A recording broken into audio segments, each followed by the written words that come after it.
गुरुजी। नमस्ते। मैं सपना दास दिल्ली विश्वविद्यालय की शोधार्थी हूँ।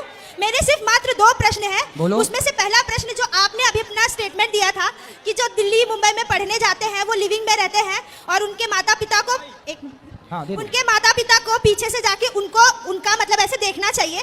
मुझे लगता है ये अविश्वास की स्थिति माता पिता के मन में यदि उत्पन्न होगी तो वो अपने बच्चों को ट्रस्ट नहीं करेंगे। और दिल्ली विश्वविद्यालय में पढ़ने वाले बहुत से ऐसे बच्चे हैं जो आज IAS, IPS, डॉक्टर यहाँ पे बने हुए हैं। तो ऐसे सिर्फ 1% बच्चों का जो पाश्चात्य संस्कृति से इन्फ्लुएंस्ड है उसको पूरे समाज को हम ऐसे नहीं देख सकते।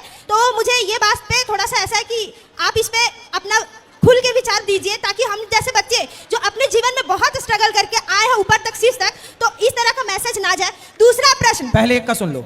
ये बताओ, आप स्टूडेंट हैं, कॉलेज में पढ़ती हो? हाँ। ये बताओ, आप खुद एक लड़की हो, एक बहन हो, एक बेटी हो, ये बताना मुझे कि आज स्कूलों में कॉलेजों में लड़कियां लिव इन में और प्यार व्यार के चक्कर में पड़ के अधिकांश परसेंट भी आप बता दो मुझे, कितने परसेंट लड़कियां आजकल ये चक्कर में पड़ जाती हैं कॉलेज स्कूलों में? बताओ जरा, आप बताओ।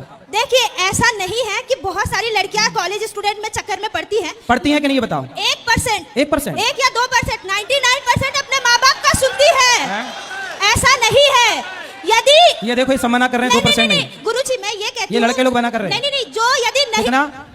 ये कह रहे हैं 75% लड़कियां बर्बाद हो जाती हैं। ये कह रहे हैं, मैं नहीं गुरुजी, यदि 75% या 99% यदि लोग प्रेम में पड़ती या फिर भाग जाती किसी पर पुरुष के साथ, तो माँ बाप यही जो बैठे हुए हैं वो अपनी बेटियों को दिल्ली विश्वविद्यालय मुंबई में दाखिला कभी नहीं दिलवाते। बहुत सारे ऐसा है। मैं आपको एक घटना सुनाता हूँ। आप ना अभी संसार को देखा नहीं है। मैं छोटी सी बात बताऊं, आप ना बड़े बड़े जितने कॉलेज हैं, जिस भी शहर का, दिल्ली हो, मुंबई हो, प्रयाग हो, इत्यादि, कानपुर हो, कहीं आप जाना, आप सब लोग जाना, चेक करना। क्या चेक करना मैं बताऊं?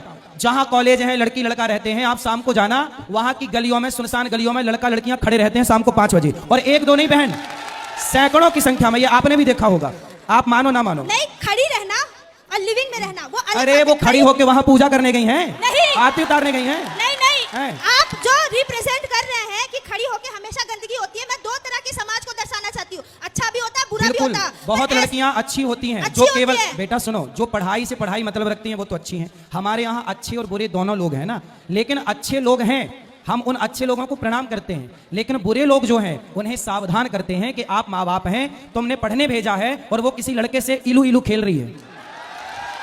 ये चल रहा है बाजार में, तुम मानो ना मानो। मैं मान रही हूँ गुरुजी कि अच्छे बुरे दोनों होते हैं। हाँ। पर जो अच्छाई है उस पे यदि आप फोकस करके और है ना अपनी कथा में उसके बारे में 2 मिनट ज्यादा करके बताएं तो प्रभाव ज्यादा पड़ेगा। और आप जो इलू इलू का शब्द है उस पे जोर ज्यादा डाल रहे हैं, तो इसीलिए मैं कह रही हूँ कि आप उस पक्ष एक लड़की, एक माँ मेरे पास आई, बहुत पुरानी घटना है, मैं आपको बता दूं। एक माँ मेरे पास रोते रोते आई।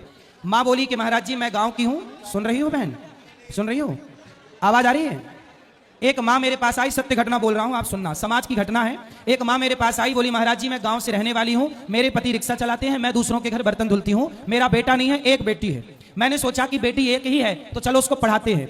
वो माँ ने बेटी को पढ़ाने के लिए, बढ़िया, इंदौर की ये घटना है, उन्होंने अच्छे से अच्छे कॉलेज में उसे पढ़ाया। एक दिन क्या हुआ कि माँ ने किसी लड़के से बात करते देखा, तो माँ ने बेटी से कहा, बेटी तुम किससे बात कर रही हो? तो बेटी ने कहा, माँ मैं तुम्हारा विश्वास नहीं टूटने दूंगी, मैं किसी से बात करती हूँ, ये मेरा फ्रेंड है, पर तुम गलत सोच रही हो, वो गलत नहीं है। माँ ने कहा, चलो मेरी बेटी बहुत अच्छी है।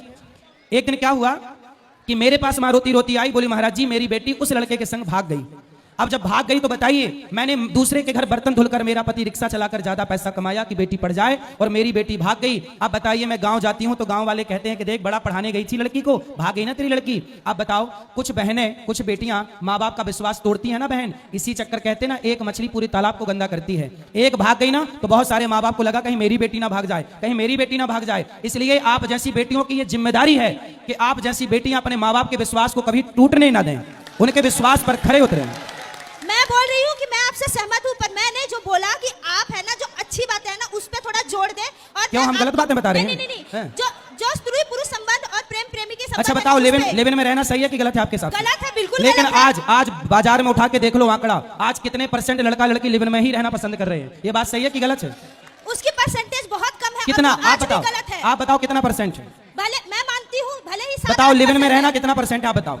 मैं कह रही हूँ वो 2% हो या 3% हो, गलत है। अरे 2-3 नहीं है, ज्यादा है। गुरुजी, इसकी गिनती किसी ने नहीं की है, पर परसेंटेज गलत है। आज भी लड़कियां अच्छी है, और उन अच्छी लड़कियों को आप इस मंच से अप्रिशिएट कीजिए। मैं ये चाहती हूँ, बस मेरा यही है। आप जैसी अच्छी बहनों को, आप जैसी अच्छी लड़कियों को मैं प्रणाम करता हूँ। मैं हमेशा एक बात कहता हूँ बेटा, मैं अच्छी भी बात कहता हूँ पर आपने वो सुनी नहीं। मैं हमेशा कहता हूँ कि बेटी ऐसा काम करे कि माँ बाप का सिर गर्व से ऊंचा हो, ना कि कोई ऐसा काम करे कि शर्म से सिर झुक जाए। बेटी को झांसी की रानी बनना है, देश के लिए बड़ा करना है, IPS IAS बनो, लेकिन चरित्रवान। पहला फोकस क्या? अच्छा बताओ, डिग्री बड़ी है कि चरित्र बड़ा है? चरित्र। हाँ, इसलिए हर बहन को चरित्रवान होना चाहिए। चरित्रवान होना चाहिए और डिग्री भी बढ़ानी चाहिए ताकि देश का नाम ऊंचा हो और मिसाल बने। तभी कल्पना चावला जैसी लड़कियां विदेश में जाके भी नाम ऊंचा करेगी। धन्यवाद आपको गुरुजी। बहुत अच्छा बनना है।